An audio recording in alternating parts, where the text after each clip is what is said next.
Hey, hey, hey, ladies and gentlemen. This is Mr. Sombarski to talk to you today about chords. This is the big one, the big topic that if you understand how these work and how to use them in your songwriting, you can make music that you are really proud of and it sounds like a complete song. So let's hop right into it.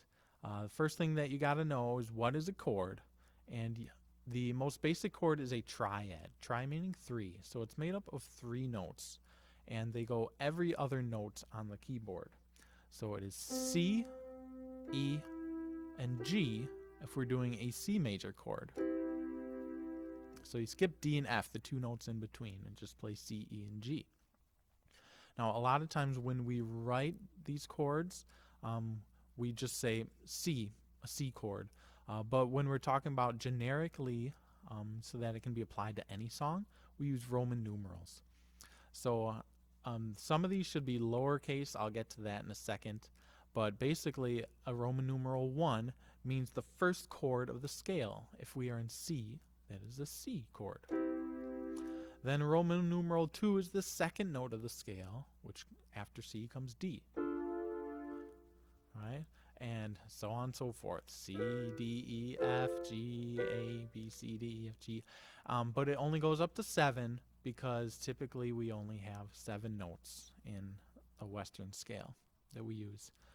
So the major chords, if you don't change any notes from the key that we're in, are going to be the 1 chord. So for C, that's a C. 4 chord, which is F. And G chord, which is the 5.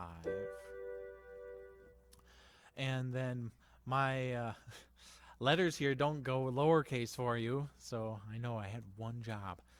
So these should all be lowercase, like 2 little i's with a dot, 3 little i's with a dot, and then lowercase VI, VII. So these chords don't get used as often typically.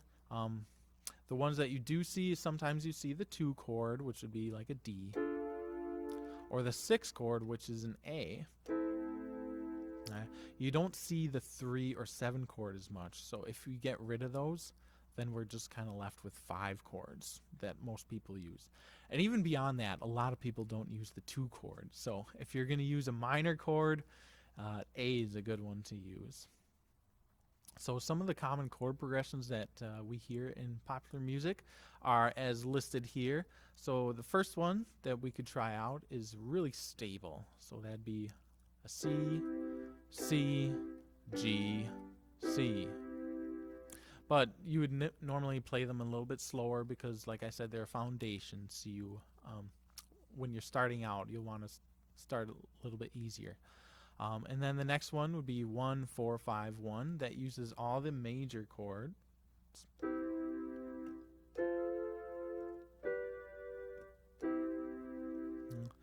And now we start to use a minor chord. So this one has the 6 in it. So we have the 1 chord, a C chord. 6 is the A chord. The F chord. And then G for the 5. Okay. So now I went down, but you can go up. You can kind of skip around. But if you keep them close to one another, it'll end up sounding much better for your song. Let's just go through the rest of these. So the bottom 2, we have a 1 chord. 5 chord, 6 chord, 4 chord, and then these repeat just like an ostinato would repeat over and over and over. And the final one, 6, 4, 1, 5, and 6, 4, 1, 5. So it would go over and over. And that wraps it up for our chords. So for your first assignment, you were just going to write them out on Soundtrap, making sure that they're a major sound or a minor sound for the correct chord that they should be. And on the paper that I have linked there, you'll see if they're lowercase or uppercase.